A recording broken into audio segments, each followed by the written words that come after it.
మనసులో ఉందా లేదా? రైట్.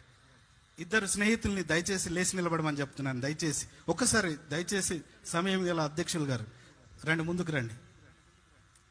ఇలాంటి చాలా మందిలో ఉన్న సందేహాలు నివృత్తి చేయాల్సిన అవసరం ఉంది.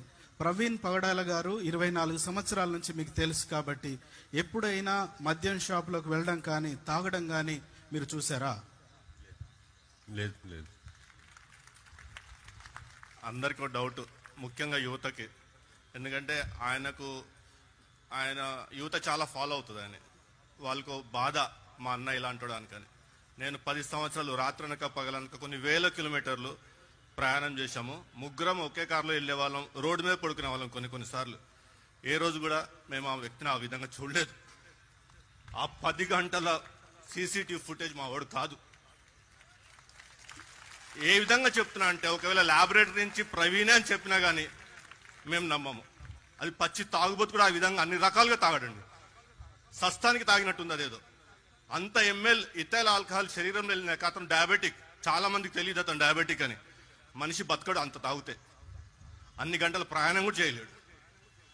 కాబట్టి కృపత్వ చోటుకల్లా ప్రతి గ్రామానికి వెళ్ళేవాడు. 2027 వరకు కూడా నా క్యాలెండర్ ఫ్రీగా లేదు. ఎవరిని కూడా ఆ విధంగా చూడలేదు. ఆ విధంగా తాగేవాడైతే ప్రతిరోజు తాగాల, లేదా వారానికి 2-3 సార్లు తాగాల.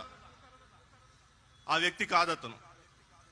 నేను ఎక్కడ దెబ్బతినంటే బెనరంతో అన్నా మావాడికి వచ్చిన బాధ ఏంటన్నా, రోడ్డు మీద కూర్చున్నాడు, ఆ విధంగా కూర్చున్నాడు, మావాడైనా కనుక్కో అన్నా అని అడిగా. విజయవాడలో ఫుటేజ్, అది నా గుండె ఎట్లా అంటే కుళ్ళబొడుస్తుంది. ఇట్లా కూర్చొని ఏదో కోల్పోయినట్టు కృంగిపోయిన వ్యక్తిని ఇంతవరకు చూడలేదు. చూడండి ఆ చిరునవ్వు. 10 సంవత్సరాలు అదే చిరునవ్వు చూసేవాడిని. ఏ రోజు కూడా ఆ విధంగా కృంగిపోయి ఆ వ్యక్తి మాకు తెలియదు. అందుకే ఆ పార్ట్ గురించి మాట్లాడదలుచుకోలేదు. థ్యాంక్ యూ వెరీ మచ్ అండి. ముగ్గురికి కూడా నా ప్రత్యేక వందనాలు. ఈ విషయంలో చాలా మందికి ఉన్న డౌట్ కాబట్టి ఈ డౌట్ తీర్చడానికి మాత్రమే వారిని ముందుకు తీసుకురావడం జరిగింది. వారు గొప్ప దైవ సేవకుడు, విద్యావేత్త, తత్వవేత్త, ఒక మంచి రైటర్. అలాగే అతను ఒక అమ్మ, ఒక నాన్నగా చాలా మందిని చూసుకుంటున్న వ్యక్తి. అదే కాకుండా అతను ఎప్పుడు కూడా ఏ చిన్న విషయంలో కూడా ఎవరిని గద్దించిన వ్యక్తి కాదు.